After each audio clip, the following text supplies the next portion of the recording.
Good morning पर बच्चों, क्या हाल चाल। पुनः पहुंच चुके हैं हम फिजिक्स के बहुत ही मोस्ट इम्पोर्टेंट टॉपिक के साथ। तो आज का हमारा टॉपिक है हाइड्रोजन परमाणु के बोहर मॉडल की व्याख्या कीजिए। हाइड्रोजन परमाणु के बोहर या नील बोहर मॉडल की व्याख्या कीजिए। अब ये जो नील बोहर जो है मेरे प्यारे स्कूल, ये भी एक हमारे न्यू वैज्ञानिक है ना, जो जिन्होंने रदरफोर्ड के परमाणु मॉडल की कमियों को दूर किया और उनकी कुछ परिकल्पनाओं को क्या किया, अपने सामने प्रस्तुत किया। मतलब कि प्रस्तुत किया, जो उनकी कमियां थी उनकी कमियों को दूर किया और निम्नलिखित क्या क्या निम्नलिखित अपनी 3 परिकल्पनाएं प्रस्तुत कर दी। मतलब उन्होंने कमियां निकाली, है ना, और इन्होंने कमियों को सुधार किया और उनकी कमियों को दूर किया और अपनी परिकल्पनाएं प्रस्तुत की। तो हम उसके बारे में आज बात करने वाले हैं कि हाइड्रोजन परमाणु के बोहर नील नील बोहर मॉडल की व्याख्या, है ना। नील बोहर के मॉडल की व्याख्या के मतलब कि नील बोहर नामक वैज्ञानिक ने रदरफोर्ड के परमाणु मॉडल की कमियों को दूर किया और कुछ परिकल्पना प्रस्तुत किया, जिनकी जिनकी 3 निम्नलिखित परिकल्पनाएं हैं, है ना। जिनकी 3 निम्नलिखित परिकल्पनाएं हैं। कितनी? 3 निम्नलिखित परिकल्पनाएं हैं। तो उन्होंने पहली अभिकल्पनाएं दी। क्या दी? उन्होंने पहली अभिकल्पनाएं दी। थोड़ा सा पुनः डायग्राम को थोड़ा सा मैं बना लेता हूं, है ना।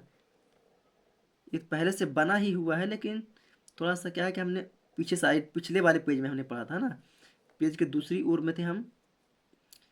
चलिए पुनः से हम एक छोटा सा डायग्राम को बना लिया है। चलिए यहाँ पर क्या होता है, यहाँ पर हमारा धनावेश क्या होता है, हमारा धनावेश होता है।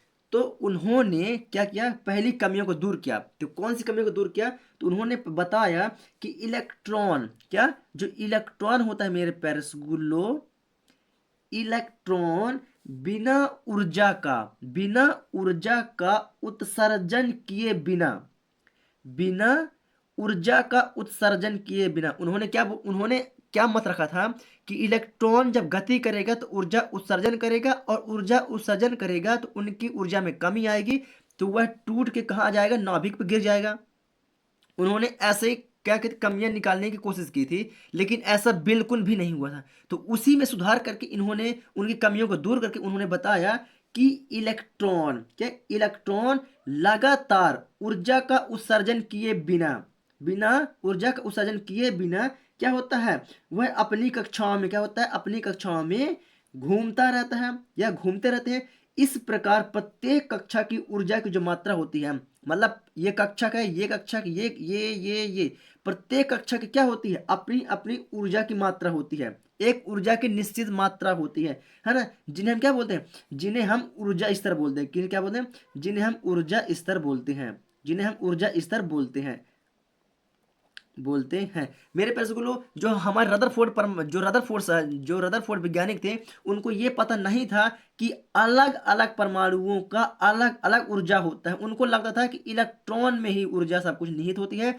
तो इलेक्ट्रॉन गति करेगा तो उसकी ऊर्जा खत्म होगी, कम होगी, तो वह टूट के कहाँ गिर जाएगा, अपनी नाभिक पर गिर जाएगा। लेकिन ऐसा बिल्कुल भी नहीं होता है। तो यहाँ पर नील बोहर साहब ने बताया कि अलग अलग परमाणुओं में अलग अलग ऊर्जा की मात्रा होती है, जहां पर इलेक्ट्रॉन अपनी अपनी कक्षाओं में गति करते रहते हैं, जिनका ऊर्जा स्तर क्या होता है, जिसका ऊर्जा स्तर बना रहता है, जिनके ऊर्जा स्तर क्या होता है, बना रहता है, जिन्हें हम क्या बोलते हैं, जिन्हें हम अलग अलग परमाणुओं का अलग अलग ऊर्जा स्तर भी कहते हैं। ये हो गया हम कौन सा, पहला नील बोहर साहब का पहला जो जो उन्होंने रदरफोर्ड के परमाणु सार में कमियों को दूर किया, है ना। बात आई समझ में? उन्होंने क्या बताया? उन्होंने बताया कि इलेक्ट्रॉन लगातार ऊर्जा का उत्सर्जन किए बिना कक्षाओं में गति करते रहते हैं या घूमते रहते हैं। इस प्रकार प्रत्येक कक्षा की अलग अलग ऊर्जा स्तर निश्चित होती है। क्या होती है? ऊर्जा स्तर निश्चित होती है, जिन्हें हम क्या बोलते हैं, जिन्हें हम ऊर्जा स्तर कहते हैं या ऊर्जा स्तर के नाम से जानते हैं। ये उन्होंने पहली कमियों को दूर की, है ना। अब बात करते हैं दूसरा, उन्होंने कौन सी कमियों को दूर किया। तो उन्होंने बताया मेरे प्यारे गुल्लो कि इलेक्ट्रॉन केवल उन्हीं कक्षाओं में घूम सकता है। क्या? इलेक्ट्रॉन केवल उन्हीं कक्षाओं में घूम सकता है जिसका कोणीय संवेग जिसका जिसका कोणीय संवेग, जिसका कोणीय संवेग J बराबर H/2 पाई, J बराबर H/2 पाई का पूर्ण क्या हो, पूर्ण गुणक हो। समझ पा रहे हैं?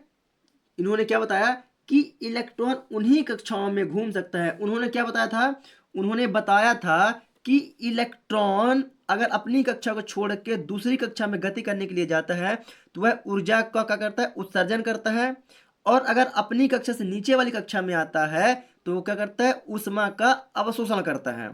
ये किन्होंने बताया, ये रदरफोर्ड के, हमारे रदरफोर्ड वैज्ञानिकों ने बताया था। अब इन्होंने क्या कह रहा है कि हमारे नील बोहर जो वैज्ञानिक ने, उन्होंने बता रहे हैं हमको कि जो इलेक्ट्रॉन होता है ये उन्हीं कक्षाओं में घूम सकता है जिनका कोणीय संवेग J बराबर H/2 पाई के पूर्ण गुणक होता है। जिनका कोणीय संवेग J बराबर H/2 पाई के पूर्ण गुणक होता है, वो उन्हीं कक्षाओं में इलेक्ट्रॉन घूम सकता है, चक्कर लगा सकता है, अन्यथा बिल्कुल भी नहीं कर सकता है। बात आई समझ में? ये उनकी दूसरी कमियों को उन्होंने क्या किया, सुधार किया। अब इनकी तीसरी कमियां क्या थी? इन्होंने तीसरी कमियों को उजागर करते हुए इन्होंने बताया है मेरे प्यारे सुगुल्लो, क्या बताया है कि सामान्यतः इलेक्ट्रॉन परमाणु में न्यूनतम ऊर्जा की कक्षाओं में रहते हैं। किस में रहते हैं? न्यूनतम ऊर्जाओं की कक्षा में क्या करते हैं, रहते हैं, या न्यूनतम ऊर्जाओं की कक्षा में चक्कर लगाते हैं, है ना, चक्कर में लगाते हैं। जब इलेक्ट्रॉन अपनी कक्षा से उच्च ऊर्जा वाली कक्षा में जाता है तो ऊर्जा का अवशोषण करता है, तथा जब इलेक्ट्रॉन अपनी कक्षा से निम्न कक्षा में जाता है तो ऊर्जा का उत्सर्जन करता है। अर्थात उन्होंने क्या बताया था, उन्होंने बताया था, हमारे रदरफोर्ड साहब ने बताया था कि जब वो ऊपर जाता है तो उत्सर्जन करता है, नीचे आता है तो अवशोषण करता है। लेकिन इन्होंने बताया है कि अपनी कक्षा से ऊपर वाली में जाता है तो वहां अवशोषण करता है और नीचे आता है तो उत्सर्जन होता है। अर्थात किसी परमाणु का ऊर्जा अवशोषण या उत्सर्जन केवल तभी होता है जब इलेक्ट्रॉन एक ऊर्जा स्तर से दूसरी ऊर्जा स्तर में जाता है। मतलब अपनी कक्षा से अपनी उच्च से निम्न में जाता है तो, या निम्न से उच्च में आता है, तभी इलेक्ट्रॉन एक ऊर्जा स्तर से दूसरी ऊर्जा स्तर में जा सकता है। अर्थात डेल्टा E बराबर E2 - E1, ये होता इसका फॉर्मूला। ये इनका क्या होता, ये होता इसका फॉर्मूला। तो आशा करता आप लोग समझ चुके हैं। नहीं समझे तो एक बार पुनः मैं बता देता हूं कि मेरे पैरसगुल्लो, सामान्यतः जो हमारे इलेक्ट्रॉन होते हैं वह परमाणु में निम्नतम ऊर्जाओं की कक्षाओं में क्या रहते हैं, गति करते हैं या रहते हैं। जब इलेक्ट्रॉन अपनी कक्षा से उच्च ऊर्जा वाली कक्षा में जाता है तो ऊर्जा का अवशोषण होता है, और जब अपनी कक्षा से निम्न कक्षा वाली कक्षाओं में जाता है तो ऊर्जा का उत्सर्जन करता है। अर्थात किसी परमाणु के ऊर्जा का अवशोषण या उत्सर्जन केवल तभी होता है जब इलेक्ट्रॉन एक ऊर्जा स्तर से दूसरे ऊर्जा स्तर में जाता है, जिसका फॉर्मूला होता है मेरे प्यारे स्कूलों, डेल्टा ई बराबर E2 - E1। मेरे पास गुलो, ये रहा हमारे नील बोहर मॉडल की व्याख्या।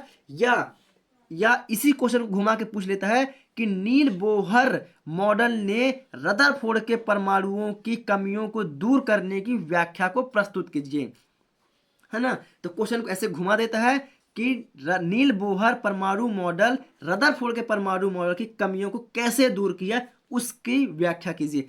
तो आप लोग को समझना है, क्वेश्चन को किसी प्रकार से घुमा के पूछ सकता है ना। तो बस ये आप लोग ही समझ सकते हैं क्योंकि आप लोग को ही पता है कि हाँ इन्होंने कैसे क्या किया है। तो उन्होंने क्या बताया था कि नील बोहर ने क्वांटम सिद्धांत के आधार पर रदरफोर्ड के परमाणु मॉडल की कमियों को दूर किया, तथा बोहर ने निम्नलिखित 3 परिकल्पनाएं प्रस्तुत की, जो हमने प्रॉपर तरीके से आप लोग को तीनों परिकल्पनाओं को बता दिया है।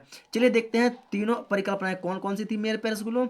तो आप लोग सबसे पहली और दूसरी, पहली बारी हमारी कौन सी होगी, जो हमारे ब्लू कलर में लिखी हुई है, और दूसरी परिकल्पना कौन सी होगी, जो हमने ब्लैक कलर में लिखा हुआ है। ये 2 परिकल्पनाएं हो गई, है ना। अब बात करते हैं मेरे प्यारे इसकी तीसरी परिकल्पना की। तो सबसे पहले आप 2 परिकल्पनाओं को लिख लें वीडियो को रोक के, या स्क्रीनशॉट ले सकते हैं, है ना। अब बात करते हैं इसके तीसरे वाले की।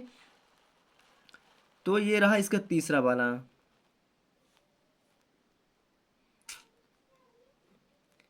ये रहा इसका तीसरा। तो आप लोग तीसरा वाला को भी प्रॉपर तरीके से वीडियो को रोक के लिख सकते हैं।